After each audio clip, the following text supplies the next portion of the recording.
Davis. Oh, my God. Davis is going to run it all the way back. Auburn's going to win the football game. Auburn's going to win the football game. He ran the missed field goal back. He ran it back 109 yards. They're not going to keep him off the field tonight. Holy cow.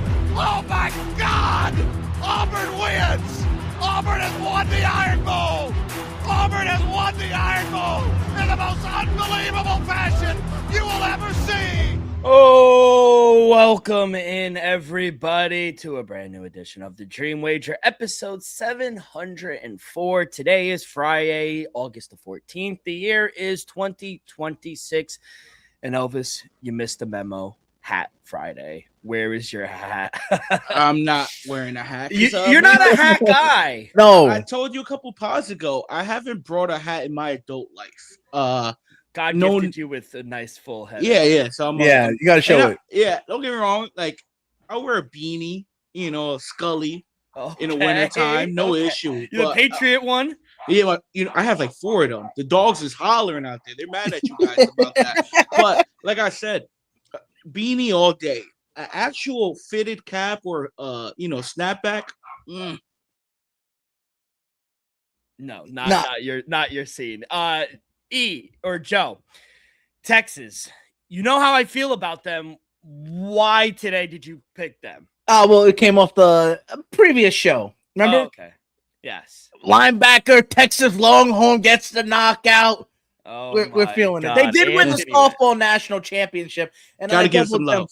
Yeah, try to give him some love. So I'm all in for hockey season. I've got the Devils on. Quinn Hughes didn't sign anywhere yet, so we'll see. Things are looking good. All about football, but you're right. Right behind it is basketball and hockey. Right, and hockey. Can't wait.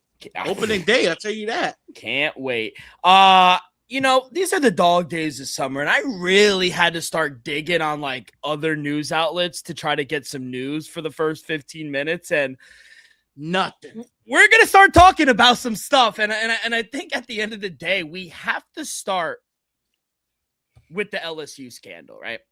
Ooh. The LSU scandal with Jaden Daniels. What is the scandal? Because I know what he said. I thought you were gonna talk about Lane Kiffin dog. No. Yeah, we're all over the gaffer today. All right, let me steer this back on track. So he's essentially not suing anyone. His team and lawyers sent LSU a cease and desist letter demanding that LSU stop using his name, image, and likeness, NIL, whatever.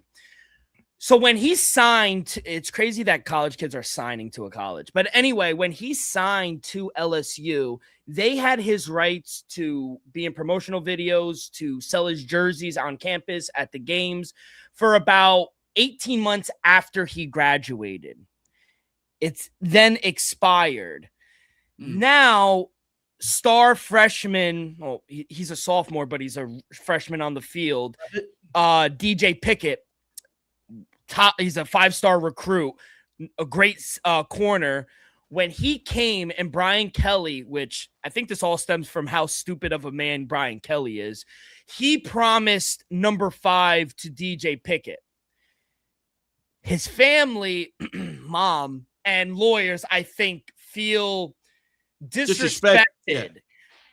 I mean, obviously, no one is wearing 9 because of Joe Burrow, but they won a national championship. It's a little different. I understand, he won the Heisman, but their team wasn't the best. They lost 4 games or 3 games. Their defense was terrible.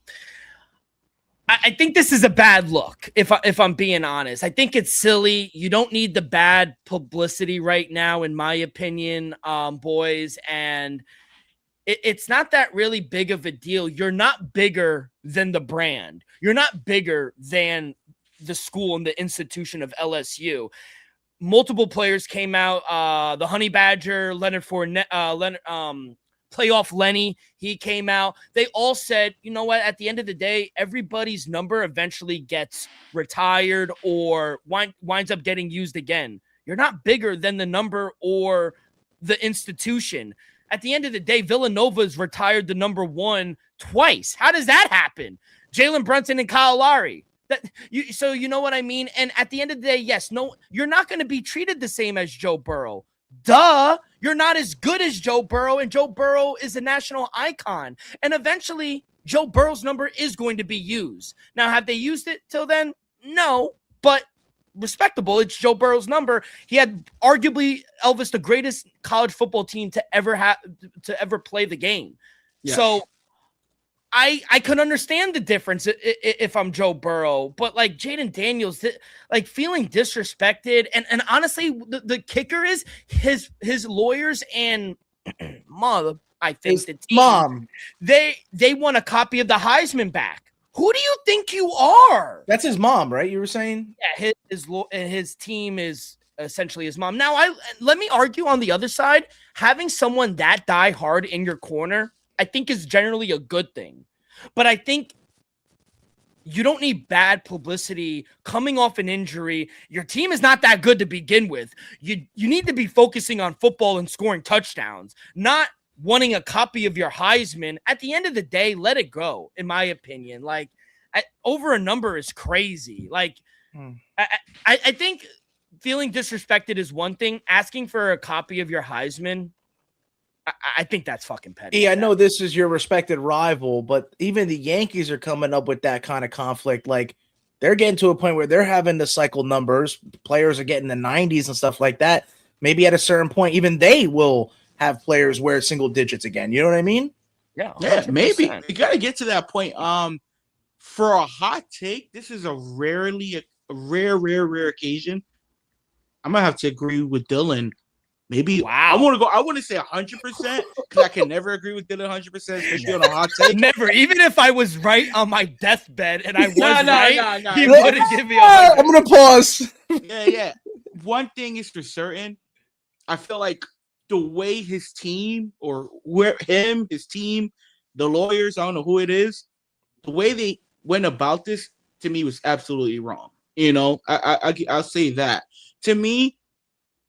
Yeah, yes, I can see why the contract's expired business-wise, but the way you go about it is the way you handled it was poorly. Now you make yourself look bad. Now you're gonna have a distraction.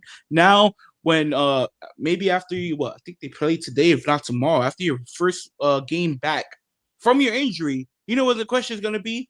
So how are things in LSU? Not about the game, not about your injury, not about the team.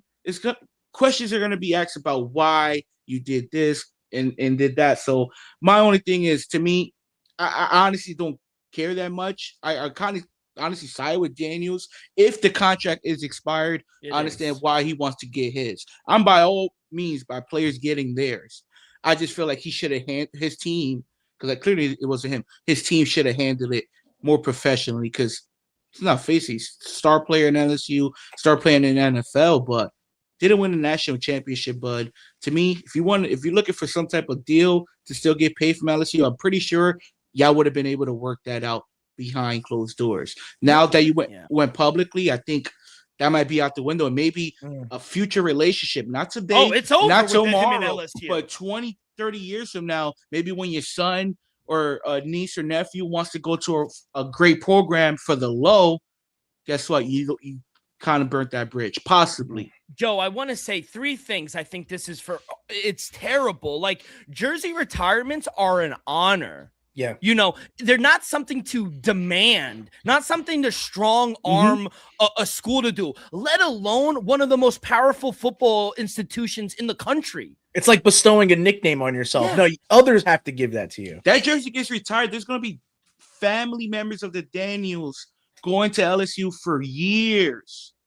And also now it creates, to your point, Elvis, it creates a rift between Jayden Daniels, LSU, and LSU fans who, let's be honest, we love college football. They're one of the most passionate fan bases in all of sports. So, and I think it creates a massive distraction for Jayden Daniels, the Commanders, I'm sorry, I said the Commanders, Redskins, 3 weeks before one of his most important seasons. Like, saying you feel disrespected and being treated than Joe Burrow forces, I think, LSU fans between a 10-3 Jayden Daniels season, between a 15-0 national championship, while Joe Burrow smoking a cigar. Elvis, I was born at night, but not last night. Every LSU fan is going to pick Joe Burrow 10 out of 10 times. And that's not a hot take. He won you a national championship. What did you do, Jaden Daniels? And I like Jaden Daniels. I think we all do. I just think Joe, and here I'll let you jump in. I'll end with this. Timing is everything. This is the worst timing to put out this statement or give a cease and desist. Maybe if you're Lane Kiffin, though, any publicity is good publicity, you know? Yeah. And Lane Kiffin came out and said, listen, this kid, the young freshman, DJ Pickett, we are in support of him. They said he was offered number 5 to wear it. We are going to honor that. So all in all, I think the problem is actually Brian Kelly. He's a fucking idiot. Hey, Brian Kelly killed someone in Notre Dame. Let's be real about that.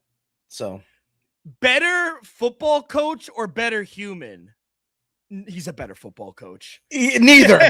Honestly, neither. I tell you what. I tell you one thing. If this would have came out, let's just say in March or April, I don't think it would have been, let's just say, headline as news. big.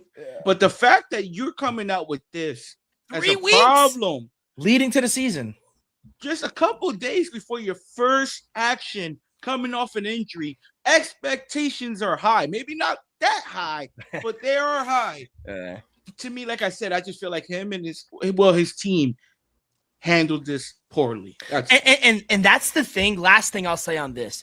Jaden Daniels is a very likable guy. Yeah. I think we all like him, and I don't think anyone really around the league or fans were like, I don't like that guy. He's nice to people. He's very respectful. And he can ball. Now I think people are going to be like, oh, fuck this guy. Like, who? Like, he just did this to LSU. Like, you don't do. Can we all agree? Even Joe Burrow, he's not bigger than LSU. Like what Elvis said, at the end of the day, not 5 years, maybe not even 10, but down the line, there's those establishments that you've had in your life you can go back to. Yeah. And unfortunately, it seems that whatever situation it may be him, it may be his mom. Like you said, they may have kind of burned that bridge, that connection that he could go back to in LSU. He might have to find some greener grass. Yeah, at a certain point, he's going to be like, Mom, I understand it. I love that you're in my corner, ride or die, but I got to make decisions for me. I got to make the decisions. I'm a grown man. That's right. So we'll see what happens there. Elvis, I'm coming right back to you. Have you made plans 6 months from today? Because Super Bowl is going to be for the first time in NFL history on Valentine's Day. What are we thinking logistically? Because we need to be locked in for the game. I tell you what, bad job, NFL. Bad job. Overall, realistically, you need to let her know, like today, though. People are going to get engaged on that game, at that game. Wow. Good call. Joe, that's good call. Joe, you're absolutely right. Yeah, good call. You're absolutely right. I tell you what, the winning team will conceive a lot of babies that night. I tell you that. I can agree with that. Bad call by the NFL, just because I'm not going to say all, but I'm going to say at least 30, 40. No, I'm going to say 35% of men will miss a quarter, if not half of the game. Some men will miss the entire game. That's why you have to handle it in the morning. You got to understand, Valentine's Day and Super Bowl both happen once a year. But you could always redo Valentine's. You can't redo the Super Bowl. Yes. So for the women out there, what do you have to say to the women who expect things? I got a proposition for you. Not just for my lady, for all the ladies. Not me offering, by the way. All the ladies. Good clarification. This what you should do for. This what you should tell your man come February. Yeah. You taking me out the week prior, Pro Bowl weekend, right? No one Saturday or that. Sunday. Nobody's watching it. Yeah. You got to take me out. I'm not expecting a huge dinner, but a nice, calm evening, right? Okay. It is winter time. That's fair. If you live in the West Coast or South, you know, you could probably do something real nice during the day. True. The following weekend, another date. So you get 2 dates for the price of 1 Super Bowl. Ladies, hear me out. Hear me out. You can still enjoy yourself. You can still get your TikToks in, your Instagram photos, still feel the love. 2 nights are better than one. The man is happy enjoying the Super Bowl. Guess what, ladies? You know you'll be happy eating the appetizers at the Super Bowl, mingling with the other wives together, talking about how the kids are growing, and the men are having their time, and you get 2 dates for the price of 1 Super Bowl. Reality, you get 3 dates because it's going to be a drive there and a drive back home from the Super Bowl. So reality, get 3 evenings. Couple one Super Bowl. I got a couple questions. I have follow-ups. You got to let them know if you're taking them out on a second or third date on the day. I got to be in front of my TV at 6:00. No.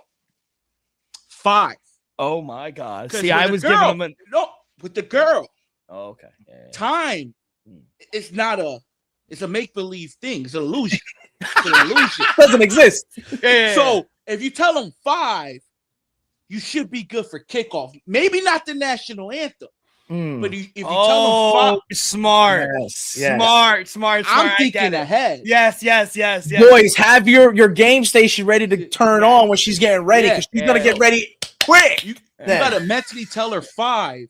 So when she checks the time and it's like 5:50, she'll be like, "Oh, babe, we gotta go, right?" So is that your plan for you and your lady? Nah, she knows the rules. I'm just saying for the fellas out there. Okay. You know, the fellas don't, they can't handle things how I handle I things. appreciate But- it. You're trying to give us game. That's not But Yeah. best believe I will be taking on a date the week prior and the week after.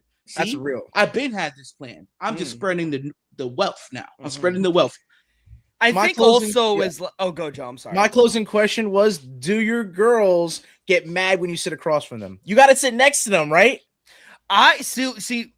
It all I've- depends. I've Me, gone on a few dates. I'm going wherever, especially if it's like a Saturday or Sunday, college football, basketball is on, especially like in the wintertime. Football, something's gonna be on, right? I'm sitting anywhere where there's a TV. If it's next to you, it's next to you. If it's across from you, it's across from you. If it's at the corner on the booth, it's at the corner in the booth. So with my exes, and I've gone on dates, when I first start, I like to go face to face, the eye contact. But like once I'm like in a relationship or like we're comfortable, I love sitting next to the Yeah. person. I Yeah, agree. I agree. can agree. And I think it just sets a good vibe off for the whole day. I'm also with E too. And if it's me sitting next to you, or if it's Yeah. there's gonna be a screen. What I Yeah, to me, it hate don't though matter. is no table manners. I hate when elbows are on the table. You're not the only one. Yeah. Not for I'm sorry. not for nothing. I always try to get a booth. If I can't get a booth, like I don't mind, but Booth. Same, booth. but I love. I need any girls watching. I need a girl that I could sit at the bar with. Love sitting at the bar, watching. Yeah, the the game. bar. Sitting bar at the is- bar is tough. No wait time. No, It's right there, You, yeah. you talk Yeah. to an old guy with character and history. You're like, Oh, I yeah. fucking like this Yeah, guy. This dude's You're a right. legend. Yeah. Food and drink at the whim. You don't have to wait. Get some peanuts Yeah. right at the bar. They Get- ask you have a Oh, reservation? yes. No. Could I just get a seat at the bar? 2 seats? Yeah, Yeah, just- let me check. No, wait. I just go right up. That's even, right. even like at a diner, the old school diners with the bar. Oh, right. The coffee's Honestly- made right in front of you. With the Yeah, glittery seats. If they don't got glittery seats, Oh, the old diner. the old diners. I gotta shout out Sharky's though, because remember you took me that one time and it was packed. Yeah. It was like, I'm going to the Yo. bar. yeah. from Carolina, boy. What you know about What you know Sharkies? about Sharky? You from Carolina Joe now. Carolina you Joe, do? Coastal Joe, Coastal Hey, Joe. But E, thanks for the game. Now I don't have a girl, so I don't have anything to do with this. You but might buy. you- You might I have a might. Valentine's. Who You knows? might have a Valentine's. So, That's but now I normally have what a it game happens. plan. Yeah. I got a game All plan. the fellas should have a game plan now, and We they have to now clip you- this off game. yeah. Now you know what you could do, Yeah. because guess what? Most men Yeah. will agree to that. Yeah, I did. Yeah, I did. I did. Fucking A. Well, I offered it. I'll be real. I offered it. It's been working for what, 3 years now? 2 3 years? years, yeah. This was a little different though. It's on Valentine's Day. But yeah, well, I can't wait to hear many stories on that day. By the way, guys, remember Terrion Arnold arrested? The corner. Yeah. He did sign Joe to the Seattle Seahawks. He did visit with the Shit. Saints. He visited with the Giants and Houston. Next, the NFL must decide whether to put Arnold on the commissioner's exempt list. He was arrested a few months ago for felony charges in connection to a robbery and kidnapping back in February. Joe, Thoughts on Terry Arnold is a good corner. He just has been involved in the law. Yeah, probably that might be the outcome, to be completely honest with you. Like you said, commissioners exempt list until they can, mitigate what's going on. Easily could, have him come back if so, right? Like if he goes on the exemption list, as soon as like all the litigation passes, he can come back, right? So Correct. That's probably the best course of action for the league. And I think the Seahawks be willing to do that so that maybe they don't have to do anything like disciplinary, or the league won't have to necessarily. Like that in itself could find out, because then I guess the law could be the one to discipline him if it turns out to be true, right? So Correct. That's how I think. And I think the best course of action for the team and for the league is to keep him on the exempt list until further notice. Yeah, good signing though, and getting a guy for cheap, with a quote unquote record right now. I think that's good, especially you did lose some of your pieces in the secondary. I want to go to a guy that was arrested also in February back in Florida after a domestic dispute involving his ex-girlfriend. Listen, I had to go to the web to find some of these things to talk about. We're in the dog days of summer, but Falcons defensive end James Pierce Jr. is suspended 8 games for violating NFL's personnel conduct. Like I said, he was arrested back a few months ago in February after a domestic dispute involving his ex-girlfriend. That's a tough blow for a Falcons team that struggles to get pressure. Yeah, a tough blow. 8 games is 8 games. You realize half a season, and let's just be real.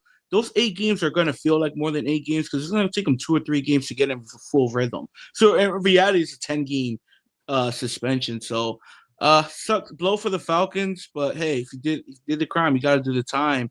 And to be honest, Joe, I'm kind of surprised you're not a little more enthusiastic from the signing. I understand he has definitely some off the field legal problems right now. I got to temper it a little bit because of that. Like you say, he does get in trouble. I understand, but let's just fast forward to next season. You're gonna have a potential All-Pro, well, maybe not All-Pro, a Pro Bowler corner for a discounted price. To me, the Seahawks just replaced Tyreek Woolen for a discount. So to me, if I think he's gonna be suspended 8 to 12 games, if bro just got suspended for domestic violence, he got a kidnapping charge on top of that. So I'm gonna say 8 to 12 games. I'm gonna keep it G, if not the whole season. I think the bigger picture is a discounted for next potential Pro Bowl corner for the Seahawks. To me, that's a home run. You just hope he has to take care of the off the field issues. If he's guilty, let the man do some time, and he'll learn a lesson. He'll come back on the field next year. Yeah, you just hope that they could keep it together as for multiple seasons. We've seen it 10 years prior. What can happen? Precipitative drop First off. of all, Joe, talent. First of all, Joe, worry about the division. Oh wow, Rams are coming. I'm aware. You know who's somebody that can have a conversation talking about keeping it along for multiple years? Who? Me. I know a thing or two about that. Joe, worry about the division. Wow, this is the cockiest Elvis has been in like 5 years. I'm just being real. I don't know about you boys, and held a high expectation you have for any team in the NFL, including the Patriots. Wait, the isn't Rams Joe are the going winningest guy on the show right now? What? Joe's won the most on the show. On the show. Correct. Yes. I'm second. And that's never happened. Are you second? Yeah. Hey, don't fucking forget. Please, people are forgetting we are NBA fucking champions. Yeah, but you got a chip. But didn't Sox have one in the 20s? We got one. No, I'm talking about this past year, Joe. Just past year. Yeah. Just obviously, this fucking cocksucker's the favorite. Baseball, you're good. Yeah, everything besides basketball. Okay. No, but all seriousness, Joe, I think this year, if you're able to overcome the division, you could honestly win the Super Bowl. I just feel like the Rams. I agree with you. The Rams, especially the 49ers now. And Dale, you took the words out of their mouth. Joe, I know you're down on the 49ers. I like Shanahan a lot. Joe, but it is sketchy how they didn't the police report didn't come out till weeks later, right? Hey, I'm a conspiracy guy. As it should. Tony Romo's thing shouldn't ever came out, but that's not the here or there. All I'm saying is, Joe, the division, arguably might be the best division in football. I might not go there, but Some people might make that. And that's what I was saying. I was tempering expectations with my own team because you hope that they have enough money to kind of pay everyone. We saw with Legion of Boom, inability to pay guys, they walk through the door. So as more and more, and we know the market goes up, there's going to be less ability to pay these guys. I tell you what, real quick, Dill, then I will end it off. One thing is good thing for the Seahawks. The conversation is about the team, not Sammy D. So congratulations, Joe. We're not having a conversation about the Seahawks quarterback. He's proven everything he needs. Yeah, I don't think we have to question the man. No, he's top 15 in the league. He's a rock steady starter. I was listening to he's top 10 right now. Back-to-back 14-win seasons and a Super Bowl. Name me a quarterback who got more wins. I'll wait. Jalen Hurts. He don't. Past two seasons. Past two seasons. It's I was listening to you, Joe. It's funny that you brought up Legion of Boom. I was listening to John Gruden talk football. I fucking love John Gruden, by the way. Gotta listen to it. He was talking Get him about a job. He was talking about the Legion of Boom, and he goes, "You know who's underrated? Cam Chancellor. That's a football guy, Super Bowl champ." And I'm sitting, and I was looking at his career, ended early too. Like he didn't play all that long, but while he was there, he was a top safety in the fucking league. And that was a guy, if you came over the middle, say your Hail Mary, say everything because you're getting cracked. He's a big boy, Bam Cam. Yo, he was a monster, bro. I remember Earl Thomas, you know what I'm saying? That secondary. You know what I'm saying? Or what are you, Brian Battle? You know what I'm saying? I love Brian Battle. He's fucking hilarious. But yeah, Cam Chancellor, bro. He gives you great answers. Oh, yeah. No, he's great. And, he went to Virginia Tech. Two-time Super Bowl champ. Yeah. You said with the Pats too, right? Yeah. He won it with us. He's only 38, man. He retired. Think about it. It was him and Stephon Gilmore. That's pretty good. Richard Sherman, Earl Thomas. Wasn't McCourty still safety as well during that Super Bowl? Yo, I feel like Devin McCourty is there for the majority of the latter Super Bowls for the Pats. Yeah, he was. St. Joe's. Let's we know. Let's talk some preseason. We had some games yesterday. Won't talk Elvis's team. How do you fucking tie in a preseason game? I'll be honest. 13. That shit was trash. I did not watch any. Not a second. I did watch Mendoza. He had a couple good throws. I'll talk to him. But the highlight and the star is the hometown kid, Drew Aller from Pittsburgh. 10 for 13, 154 yards, 3 total touchdowns, running and passing, 0 interceptions. My man Drew Aller was bugging. Smoked the pack, right? Yeah. He smoked the pack, go. I'll be honest, 28-9. It was impressive. Kind of surprised we didn't see more of Will Howard. He was in there. He was 7 for 9, which wasn't bad. But yeah, I think, like you said, Drew Aller definitely stole the show. Saw some highlights. Kid looked good. Kid showed potential. And not for nothing, though, the other person I wanted to highlight before I know what he was going to cover, the running back for the Cardinals. For who? Arizona. The Raiders. Running back. Back. Oh, Mike Washington. Jr. Yeah. He looked good. So I thought Jeremiah Love looked good too. Yeah, of course. But I'm talking about somebody we did not expect. The Raiders might have a 2 running back set. Stop it. It was just that one run. He had the 53-yarder that he carried away. Outside of that, he really didn't do anything. But he's good. He's better than I thought. Yeah, he could be a Travion Henderson to Stevenson like he was last year. Yeah, Fernando Mendoza, though, was good. 10 for 16, 97 yards. He did have a touchdown. He only got sacked once, but he was good. Gardner Minshew lit it up with 2 touchdowns as well. Jeremiah Love, though, 11 carries, 58 yards. He averaged 5 yards a carry. We're not surprised by that. I'm not. You're right. Yeah, that's why I didn't even mention it. Shit, especially he should have did more. Anybody see my boy Trey Lance? Did not look good. 12 for 20, interception, sacked twice. Honestly, DJ DJ on the Lions or something? No, he's the backup for the Chargers. Herbert. Yeah, he started games last year. But my boy DJ Ungagalea, the Clemson guy, 6 for 9, 120 yards and a touchdown, no sacks. Davis Mills. I had a told good you, Dill, start, the yeah. only team that I could see, the Vikings getting a decent pick from is the Chargers. I feel like 9 could go into that system, fit in. He got talent. I think Mike Daniels, he did some work with Tua. I think he's going to elevate Justin Herbert a little bit, and I think he could possibly elevate. What do you say, JJ 9. McCarthy go to LA? Yeah, bro. If he has that unwillingness to sit behind Kyler, what makes you think he'll sit behind Herbert? Or at least be willing to? All I'm saying is, I said that's the only team I see willing to give up anything in value. Okay. JJ did come out and say that he's happy where he is and he doesn't want to trade. He wants to stay. And I'm telling you, he's getting developed there, bro. I honestly think that's what he's not getting a fair shot. And I'll end it with possibly, but situation-wise, if he's inserted into that starter role in the midseason, he's going to have one of the most talented offenses in all of football. You're not going to have that anywhere else. We do have 3 games here for tonight. Real quick, I'll rattle them off. Broncos at the Falcons, Buccaneers at the Jets, Dolphins at the Redskins.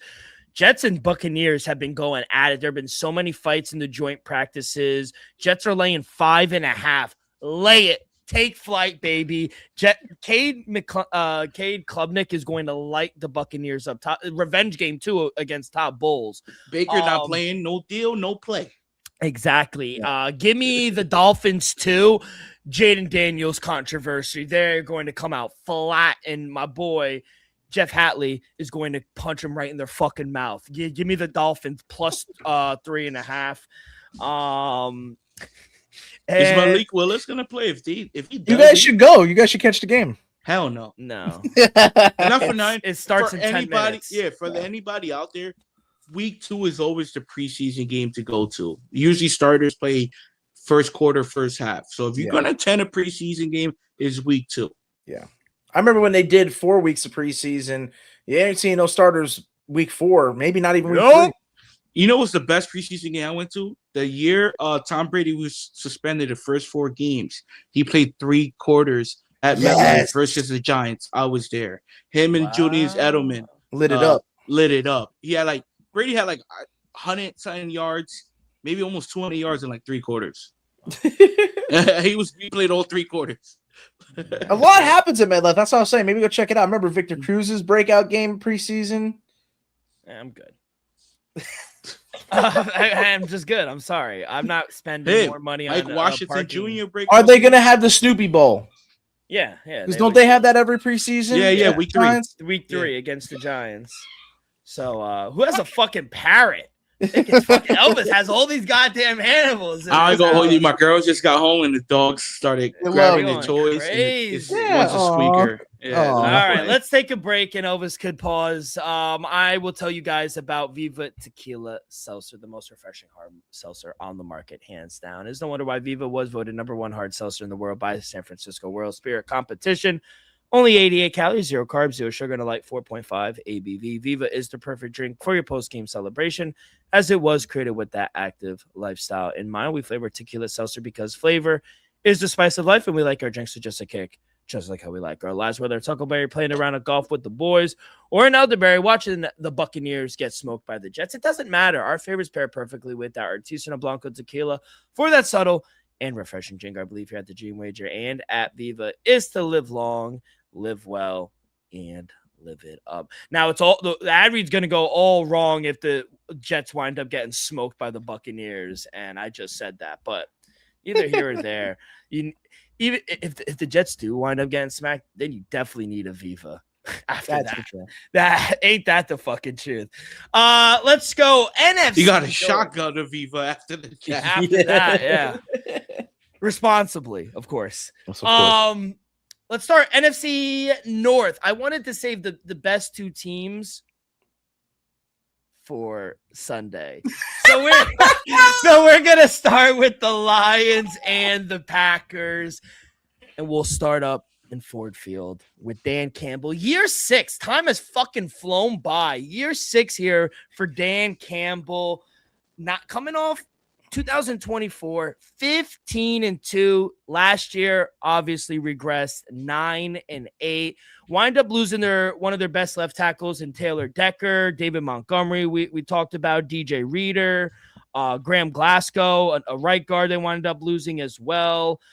So they wind up losing a few pieces here on offense. They winded up trading and signing for a center, Cade Mays, who's plugging in immediately. Larry Brown plugging in immediately as well. They wind up Isaiah Pacheco as well behind in the backfield. Their first guy, Blake Miller out of Clemson. Joe, Clemson's huge on this show today.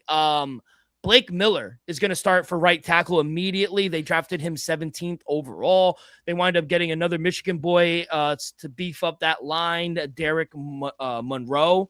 So they got him. So all in all, a pretty good draft, pretty good offseason as well. Now, they're favored in 14 games this season. They're only underdogs in 3. And if you look at the schedule, there's a reason why. They have the easiest schedule in the league right now. Win total is at 10.5. Let me tell you guys about actually Super Bowl. Super Bowl 18-1 to win the NFC, plus 900. They have the best odds to win the division, which I get from looking at the schedule. Plus 150 to win the North. Win totals at 10.5, minus 120 towards the over. Even money if you like the under. They're over a $2 favorite to make the playoffs as well. So, I'll start with you. Win total's only at 10.5, but they're favored in 14 games. And if you look at the schedule, they're not going to be underdogs in any game at home. Nope. What are really the hard games? Game week 2 and in the last 2 weeks of the season. Right? I agree. I tell you one thing that I tell you one thing. Before I saw the Lions schedule, I was ready to pick the Chicago Bears to win the NFC North.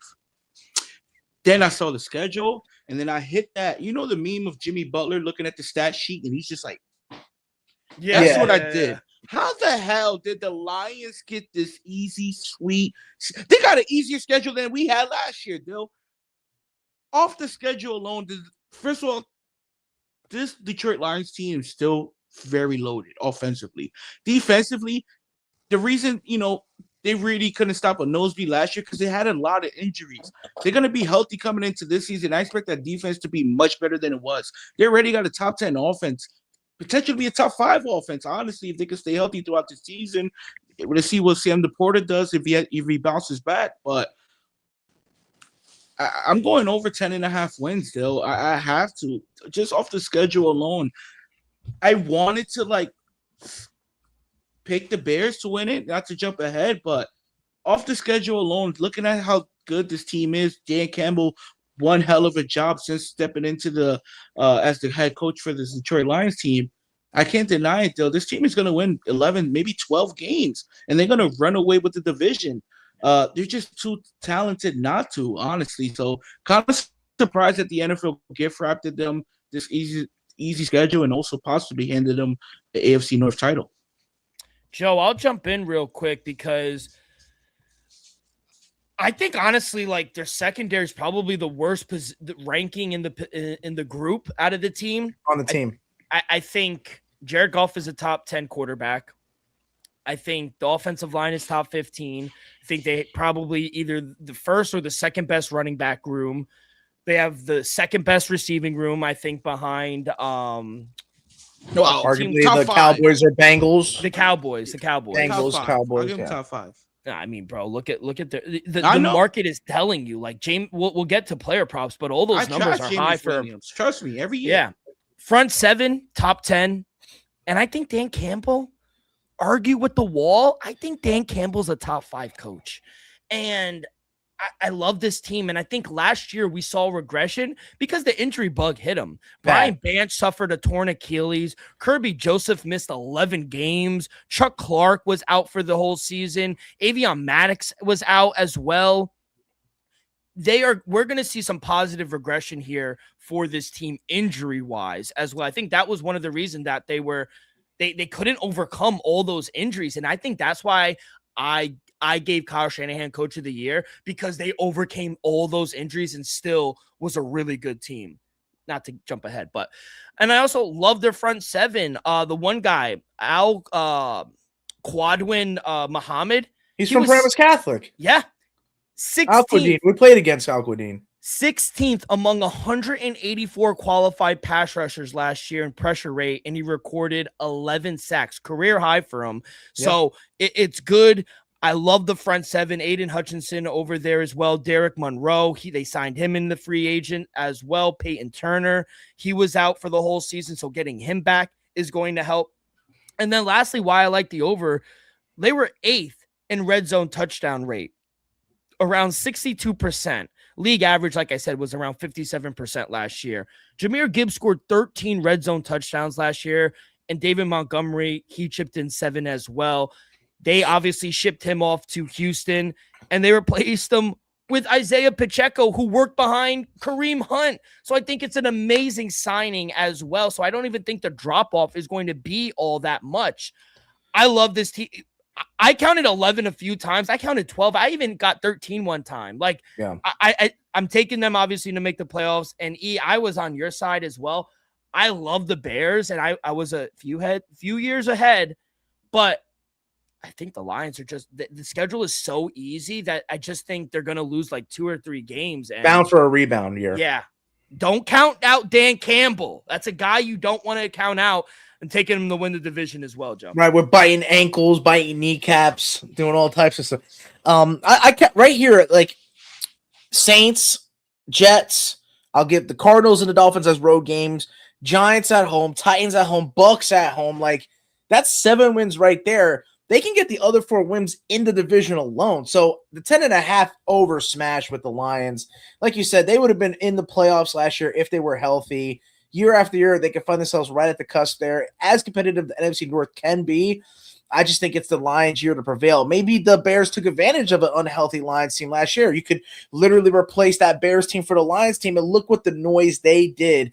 As talented as they are, Jared Goff is a proven winner, a leader of this team, not just on the offense. I think he can culminate the defense as well. And I'm on the board to say that Jahmyr Gibbs is the best back in the league, maybe even better than Bijan Robinson. And without Montgomery stealing those touches, I know Pacheco's right there with it, not to get ahead, but I mean, the amount of touches and targets Gibbs is going to be here, he can lead the league in all scrimmage yards, to be completely honest. So, offensive player of the year, maybe. We got to see how that goes. But I think it's a lock that the Lions are going to win this division. You know, and the reason being is I feel like the Vikings, the Bears, and the Pack, which we'll talk about, can kind of eat each other alive when they play each other. But you got to go to Detroit and you got to play the Lions, I think it's going to be hard to keep up with that offense. So I think that they have that high-powered offense, and if the defense can keep up ever so modestly, they're going to find themselves in a 12-win, like you said, maybe even 13-win season. So, yeah, I smashed the 10.5 over.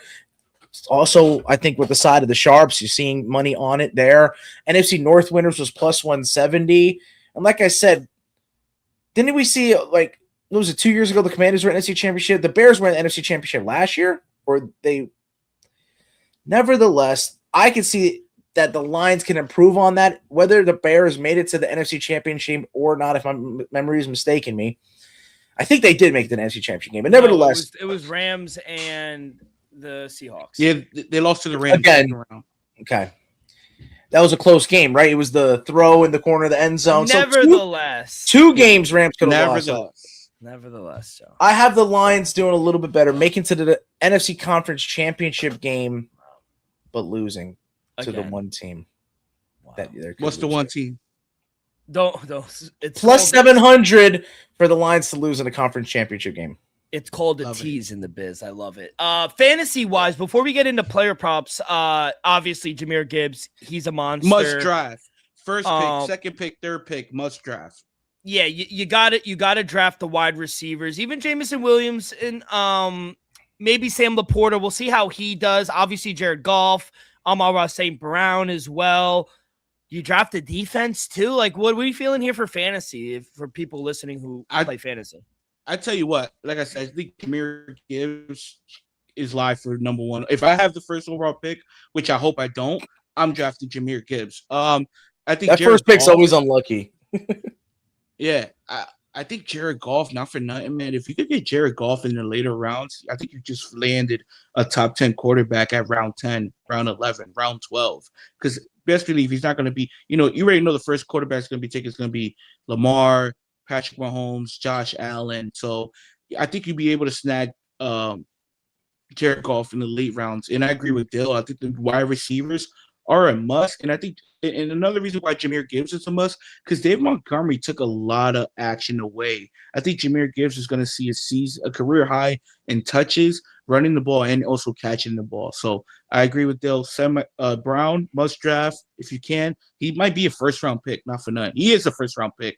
And I think Jameis Williams, if you could snag him, maybe as your third option at wide receiver, I think that's solid as well. Don't forget about Laporta. Oh, yeah. That's all. Don't forget about Laporta. Yeah. We'll get to him in a minute. Let's start with Jared Goff, though, going to player props. We're all on the Lions, bounce back year. We're all on them winning the division. It's also the schedule. That helps. Yeah, absolutely. Jared Goff, big number, 4,050.5, minus 114 both ways. Passing touchdowns, 29.5. The under is favored at minus 122. If you like the over, minus 108. Joe, thoughts on Jared Goff here? You expect him with the weapons, with the ability to kind of, hand the ball off to Gibbs, kind of take the pressure off him. And, you were saying that you like Dan Campbell. I think he's actually a pretty good play caller, right? Like, he's actually taken over calling plays, and he's actually done a good job there, right? Former tight end, so he knows the offense. You would think with the tenacity and everything that he's a defensive guy. No, he's an offensive guy.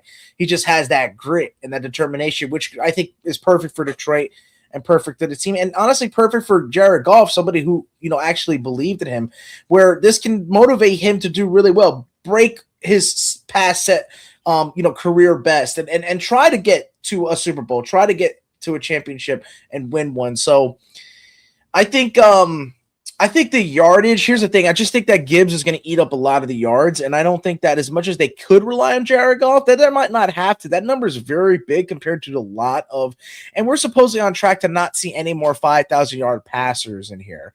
So, Sam Laporta's got to stay healthy for him to get these yardage. I think James Williams has to take care of his drops. Another wide receiver has had the yips, right? Also, inability to stay on the field, right? So we want these guys to stay healthy. Also, as we mentioned, defensively, offensively, high number. I'm going to go under with the yards, but I'm going to go over with the passing touchdown. I think he can get 30.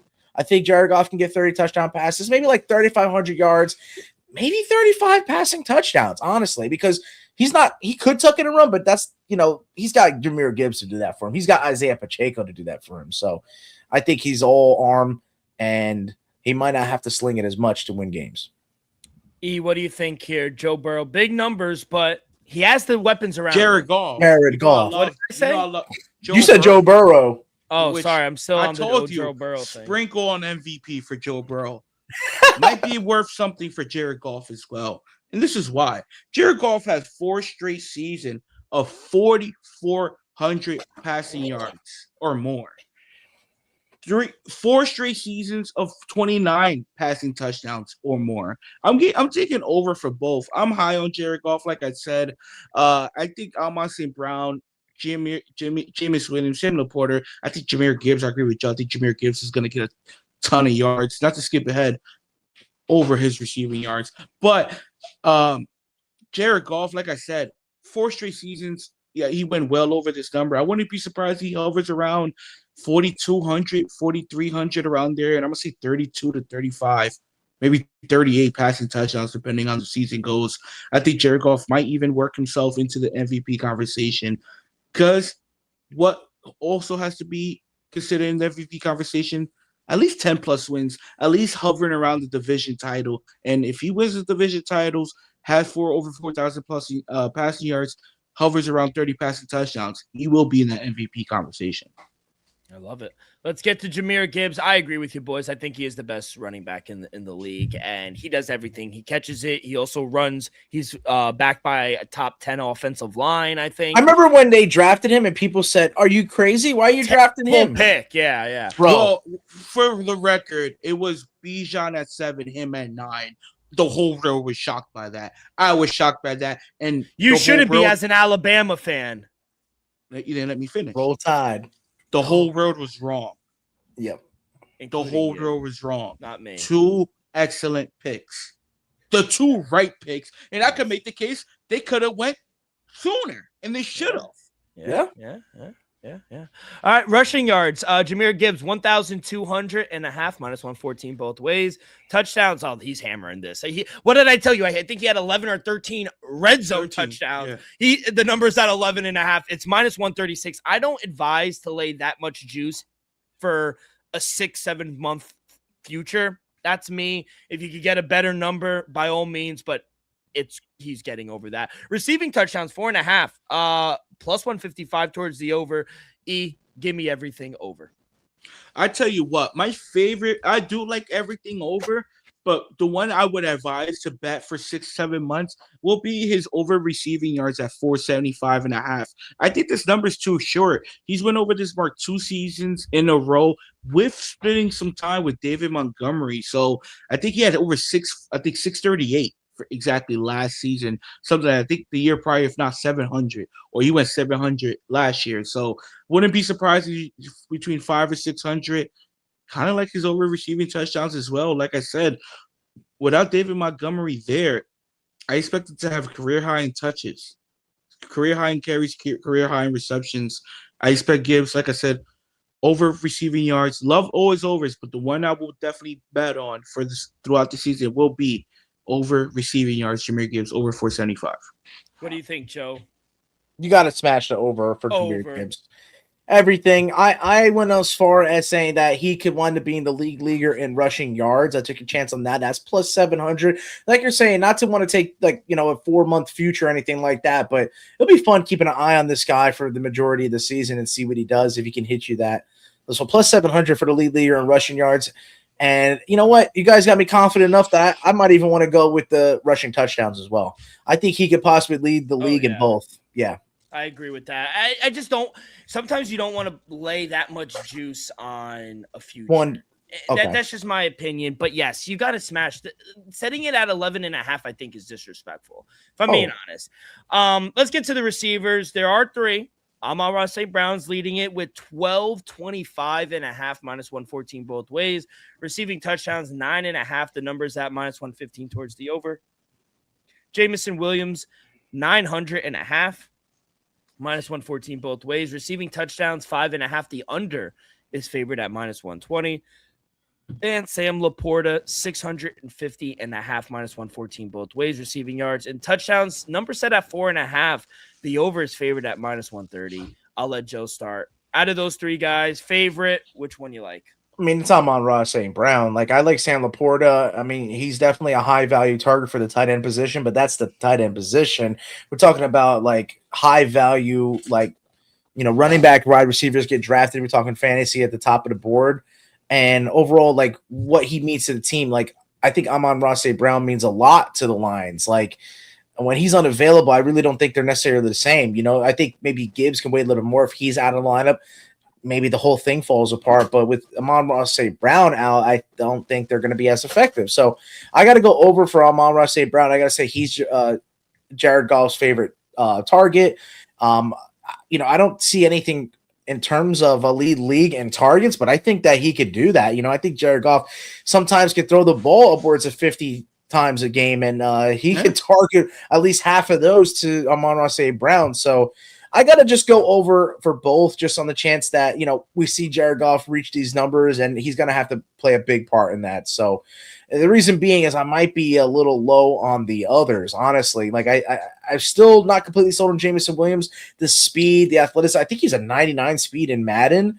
So he's one of the few guys to get that rating. Like we talked about Joe Milton getting the 99 throw power. Not many people have that 99 rating. So that's saying something to him. So if he can round out his game by actually catching the ball, I mean, the lines are going to be absolutely scary to deal with. And if Sam Laporta is full health, I mean, that just bolsters it even more so. But like I said, more favorite to Amon-Ra St. Brown hitting his overs, going under with Jamison Williams. And I'm going to go under Sam Laporta yards over touchdowns. I think he could be a red zone threat. As much as they gave it to Gibbs, they might want to spread it out and not have the team stack the box so much. Keep the receivers as a threat. Yeah, I love it. You know who Amon-Ra St. Brown reminds me of? No. can't guard Mike Thomas when he was in his prime. Ooh. Like, I think, and I love the call out leading the league in receptions. He force feeds the ball. And Yeah. unlike Jamison Williams, who can't catch the ball, Amon-Ra St. Brown can catch the ball. So I love the shout out there. If you could get a number, I think it's worth the sprinkle. It's 101. What, Plus 101? 101 receptions at minus 114. Shop around. Ooh. For Amon St. Brown. What about receptions. what about to lead the league in receptions? I don't have that. I have not seen that, D. Yeah. I just So got his 102 catches. Yeah, I like He's that. gonna have the targets. We Yeah. saw in multiple games last year he had double digit receptions. So I like his over receptions 102. I think he has 110. He has back-to-back seasons of 1,300 plus yards. I think we gotta go with his over 1225 and a half. So I love Amon St. Brown's all his overs, even touchdowns. I'm gonna be honest. He's Jared Goff's favorite target. Him and Goff have a great connection. And he's the type of receiver who demands the ball. He's not going to be a diva on the sideline or anything, but he wants those targets. He wants 8 catches a game, and he's going to get them. So I love Amon St. Brown. Give me Williams over 900 and a half receiving yards as well. I understand with the drop passes. The man got paid. He put up back-to-back 1,000 yards seasons for this Detroit Lions team, and I'm gonna be honest, he's their secret weapon. If he goes off, guess what? They most likely win that game.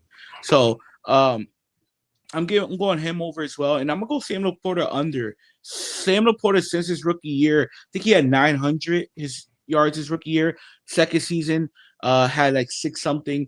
Last year, I understand he got hurt, only had 300 something yards. He's been regressing every single year. So I'm going under his 650 or 675. Give me Sam Laporta yards under. I do think he'll get there in the red zone, though. I just don't think he's going to be, let's just say maybe, I don't think he's going to be the third receiving option on this team. It might be Gibbs. It's going to be Gibbs. Who's going to be the fourth? Maybe Sam Laporta. So I think Sam Laporta is going to get most of his opportunities in short fields, third and short, and at the red zone at the touchdown line. So I'll take his over 4.5 receiving touchdown. Don't they have that dude Isaac Tesla as well? They do. Yeah. Their backup is good. Yeah. Bro, they all got burned. That's why I said they're second. What about Aiden Hutchinson, Joe? 13 and a quarter is the sack number, minus 105. The under is favored at minus 120. Can he get 13 and a half sacks? I think he'll have to. I think a lot of people are rooting for him. I think he means a lot to Michigan as a whole, you know. I like the guy too. I think he's really capable, you know. I think this is a year to kind of prove himself. I got to believe in Aiden Hutchinson leading the Lions defense to some wins, not just relying solely on the offense. Let's go over for the guy. All right. E, any thoughts on Aiden Hutchinson? I know you're a big fan.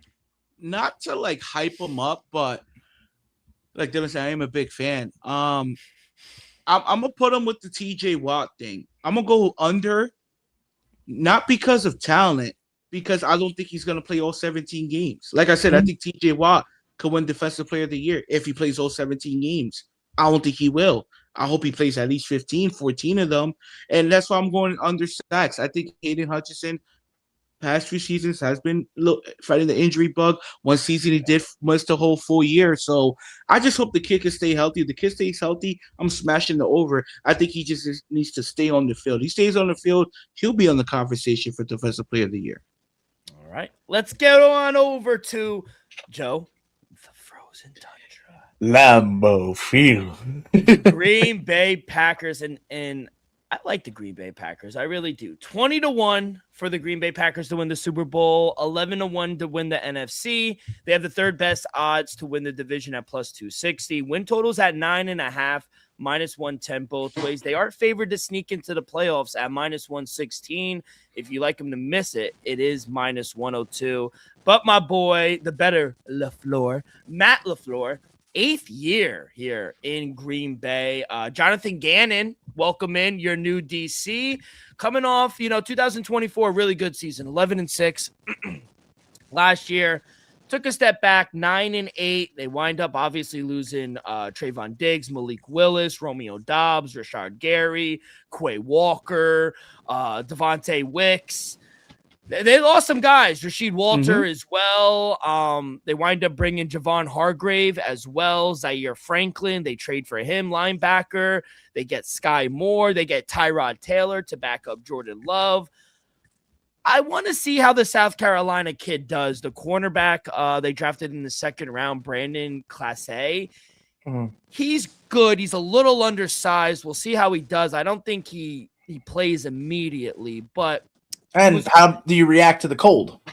Exactly, because you're coming from Columbia, South Carolina, going up to the frozen tundra. It's hot. It was 110 today out here. Jeez. They are favored in 13 games this season, only underdogs in 4. And if you look at the schedule for this team, middle of the pack, I would say it's a little harder than easier. I would say that. I think that's a fair thing to say. As opposed to the Lions, where the Lions. No, but on the road, they're on the road a lot. The Lions late in the season, whereas the Packers, 4 out of their last 5 games are at home.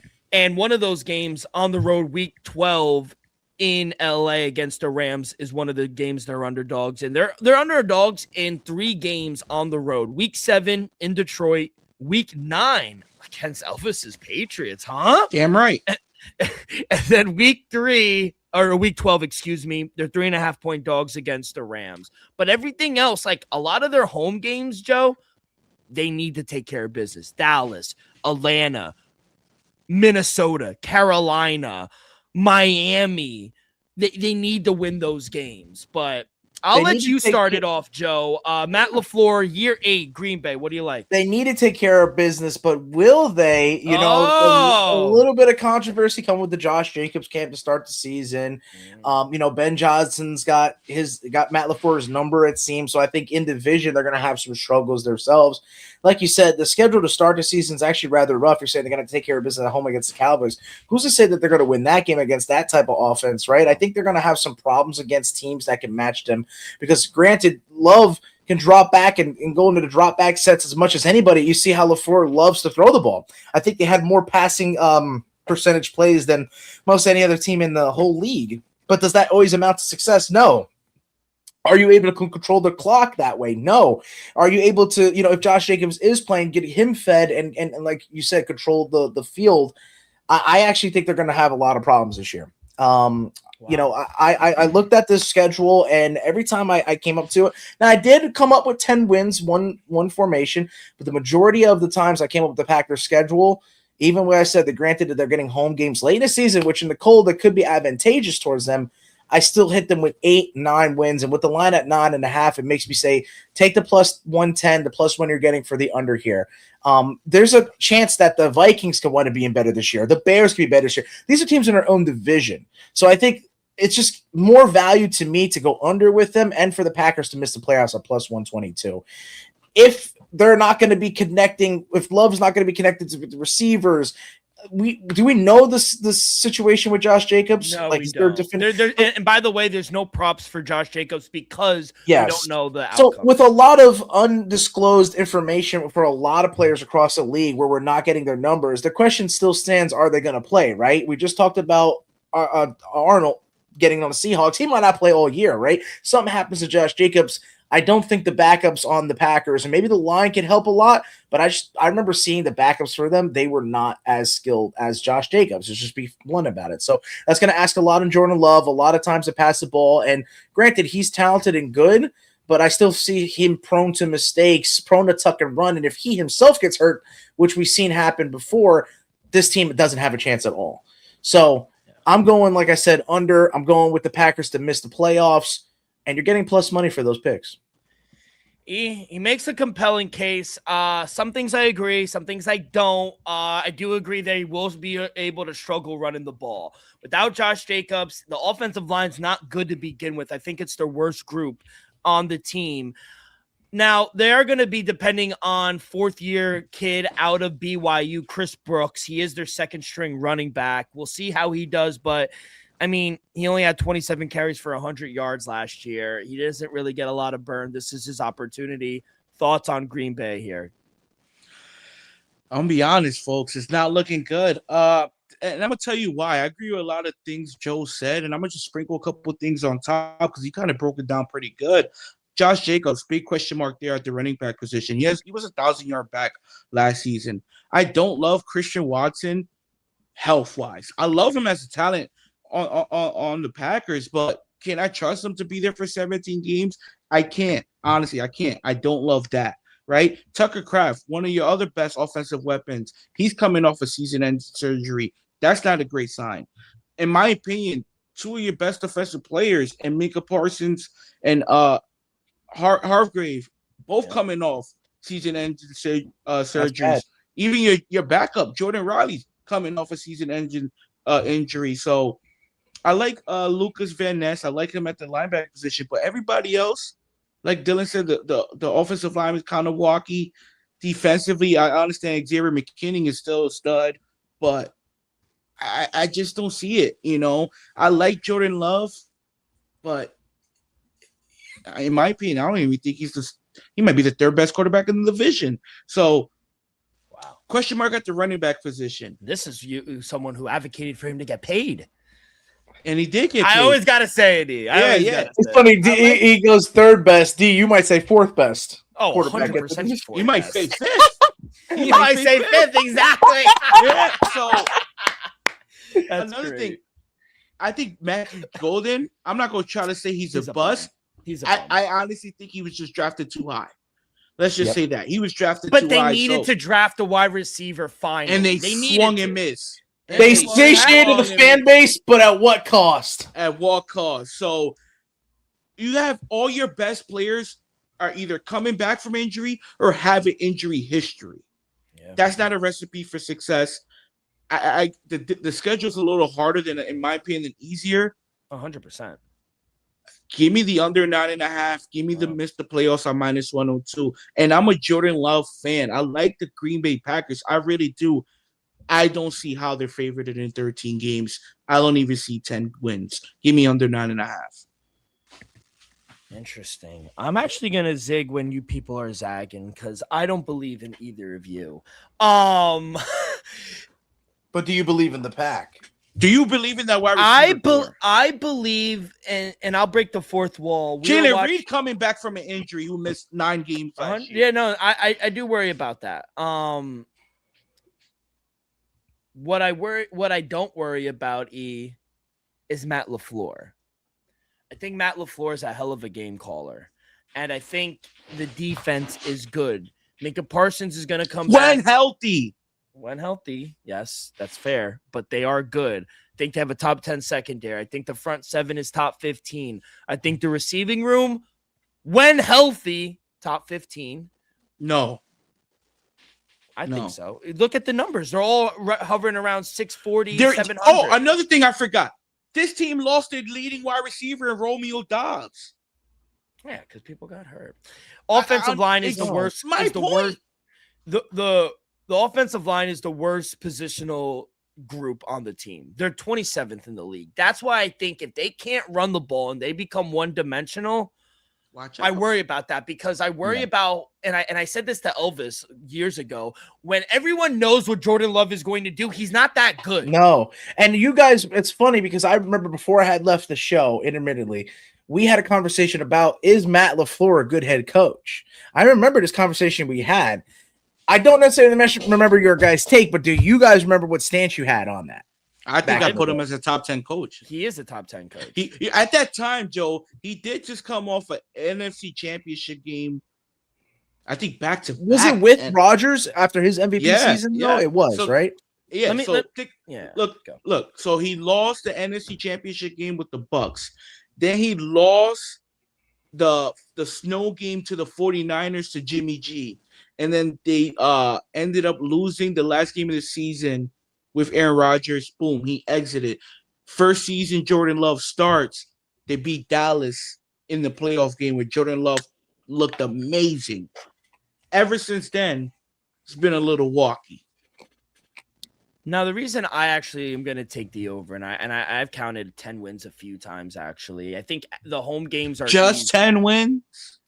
I counted 11 once. I counted 11 once. The minimum I counted was 9. Now, there's definitely room for them to definitely finish under their win total, but I think they're too good of an overall team to not make the playoffs. I got them to make the playoffs as well. And last year, let's not forget, offensively, I thought they were good. They were 10th in yards per play. They were 7th in success rate, 4th in EPA per play, 8th in points per game, and 16th in points or points per drive. So, and that happened with Christian Watson and Tucker Kraft playing together for only 2 games.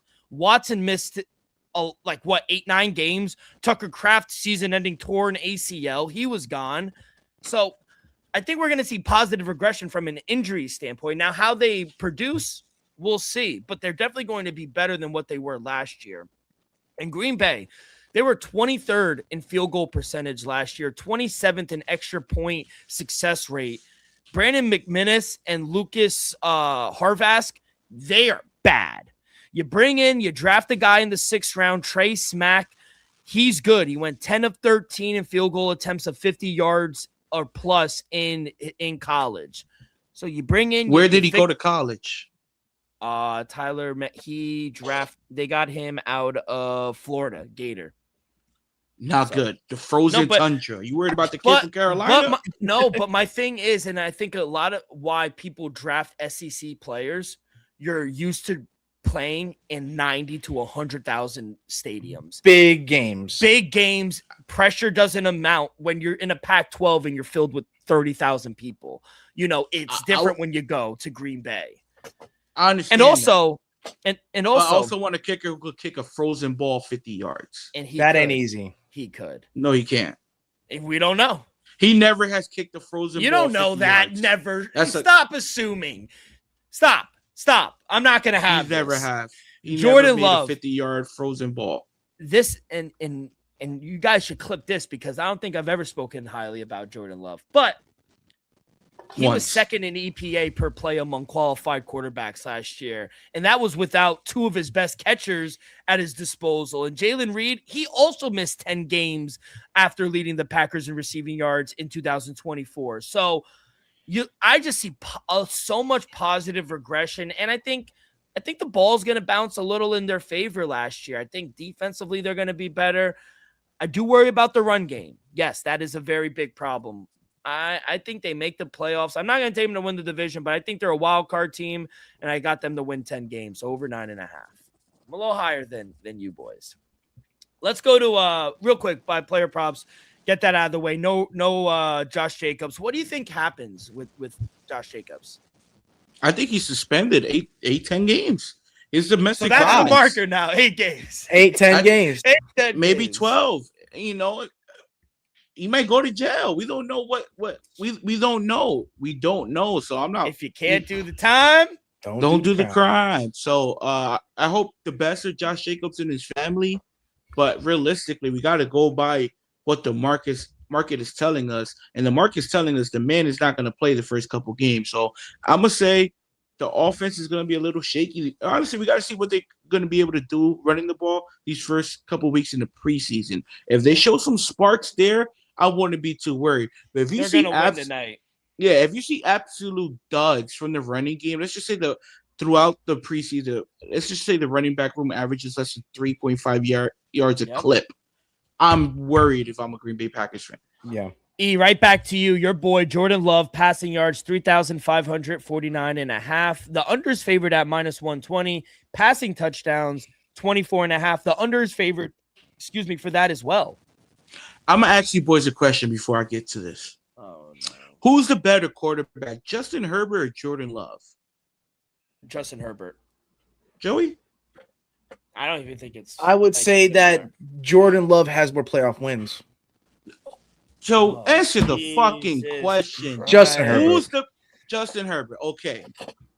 Do you know for the 2026 season, Tell me.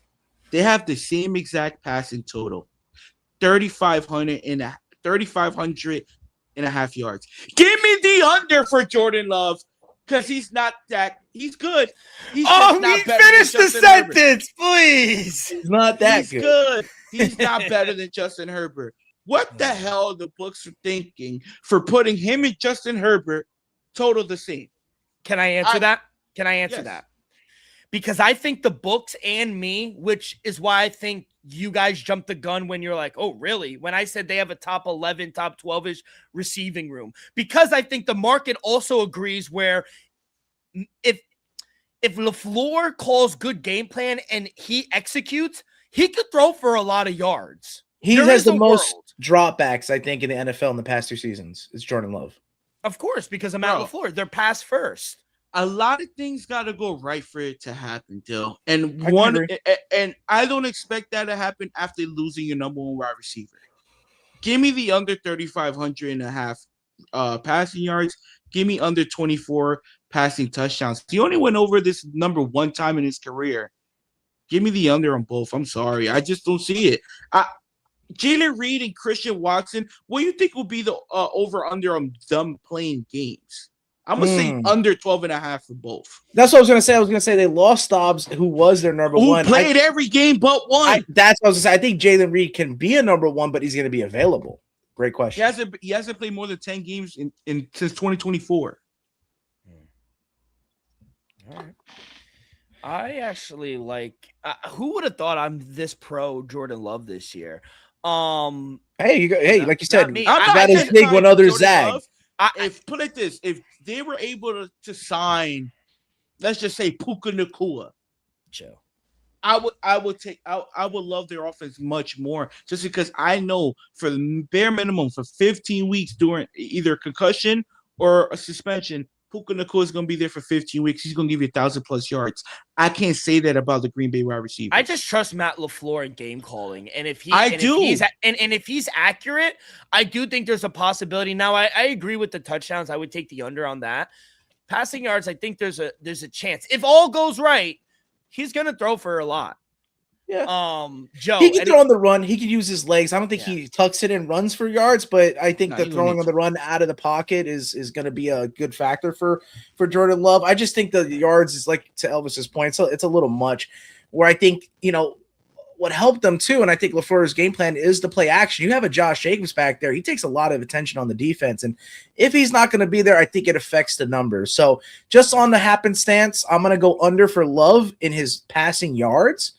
But I think if they're going to score, it's going to be through Jordan Love. So I got to take the over on the passing touchdowns. I think it's something they can resort to, just to say even in the red zone. Yeah, just to say one thing positive about Jordan Love, he does have one of the best deep balls in all of football. So if he's able to build that connection, and if the wide receiver core is healthy, he's going to put it out there for them to go get it. It's just who's going to be out there go getting it? Because one of the players who I know won't be is Matthew Golden.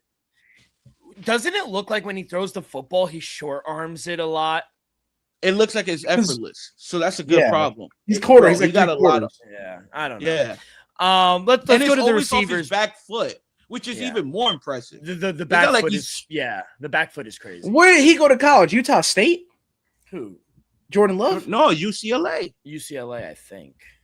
UCLA, 24 4 pick. Utah State. So yeah, Utah. Wow. Utah State. I recall. Yeah. I was wrong. Not many times, right? No. No, I'm all wrong a lot. Just not often. Not often. I love that. That's a good quote. Get it on a fucking shirt. Christian Watson, Elvis's boy, 774.5 minus 110 both ways. 6.5 touchdowns plus 115 if you like the over. Tucker Graft, 699.5 minus 110 both ways. 5.5 is the touchdowns. The under is favored at minus 135. Elvis, what do you like here with these two?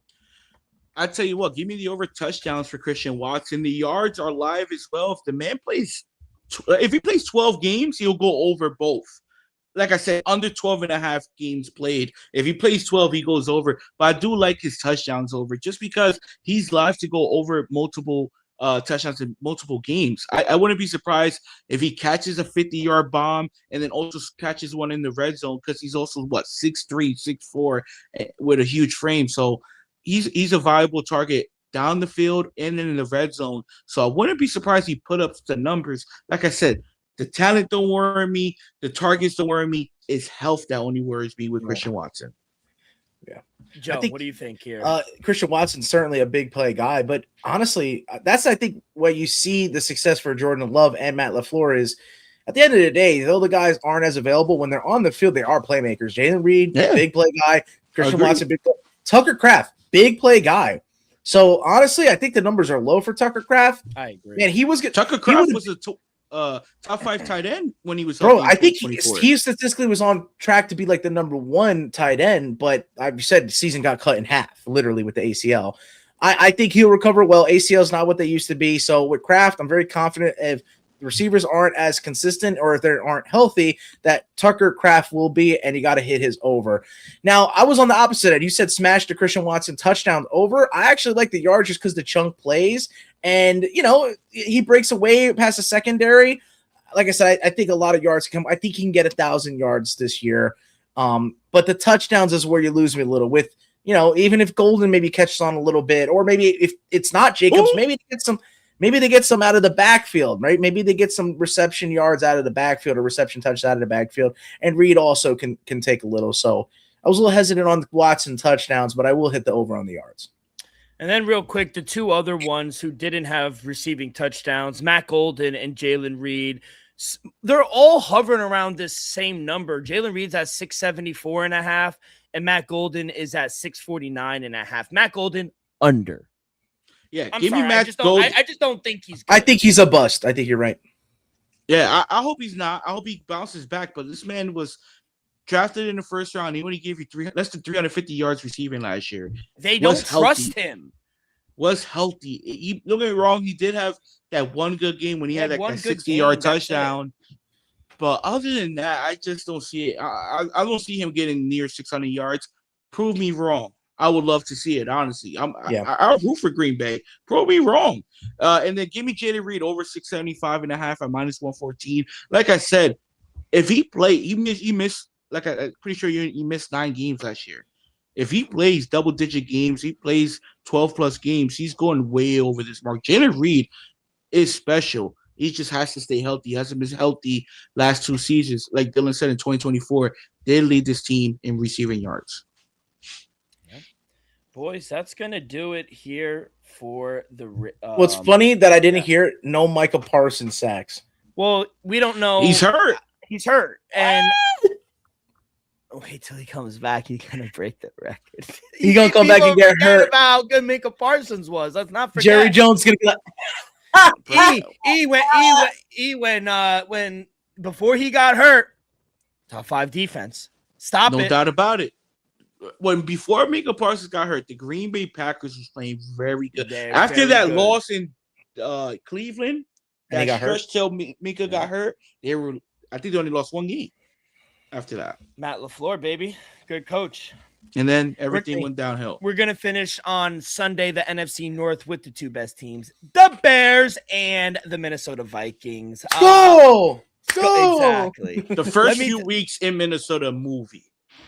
And then the season is going to. Let's talk about our good friends over on Kalshi, real money predicting sports. They got everything over on Kalshi. I was looking at politics earlier in the day. They got weather, they got sports. I stick to sports, but they got culture, crypto, climate. They got everything over on Kalshi, and I like it just because it's available in a ton of states. You're not betting against the book. It's peer-to-peer. And once you trade $10, you get $10 with the promo code ROCK with 2Ks 24. That's Kalshi, promo code ROCK24. Boys, looking at Kalshi right now to win the NFC North. Detroit favorite at 35%. Green Bay is second at 29. They actually are better than what the bookmakers are saying. Do you agree with our friends over at Kalshi? No. Wow. No. I agree with Kalshi. You say 4th or 5th best quarterback? Make me think the Vikings will wind up better than them this year. I agree. We will see. By the way, I want to end it with this. I mentioned it to Joe over on AKP. Why don't you guys go check that out? Little League World Series is wrapping up. We're just waiting on 3 teams left. It starts in about a few days. I think next week they start the Little League World Series. But everybody internationally, the pool is set. We got Seoul, South Korea. We got Sydney, New South Wales for Australia. Vancouver, British Columbia is representing Canada. Santiago, Dominican Republic is representing the Caribbean.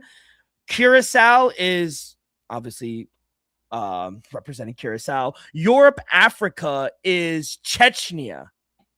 They are representing it's the Czech Republic. Tokyo, Japan is representing Japan. Latin America, Nicaragua. Shout out my boy Boots, Jimmy. Nicaragua is representing Latin America. Tijuana is representing Mexico. And then obviously Panama is representing Panama. Now for the United States, the Great Lakes region, Hamilton, Ohio, OH. Thank you. No one for the Metro. Mid-Atlantic, Westchester, Pennsylvania punched their ticket in today, baby. Let's go. The Midwest, Davenport, Iowa. Love it. No one for Mountain just yet. The New England, Bridgewater, Mass. For the Northwest, Tamako, Washington. Southeast, Phoenix City, Alabama, represent the Southeast. Southwest,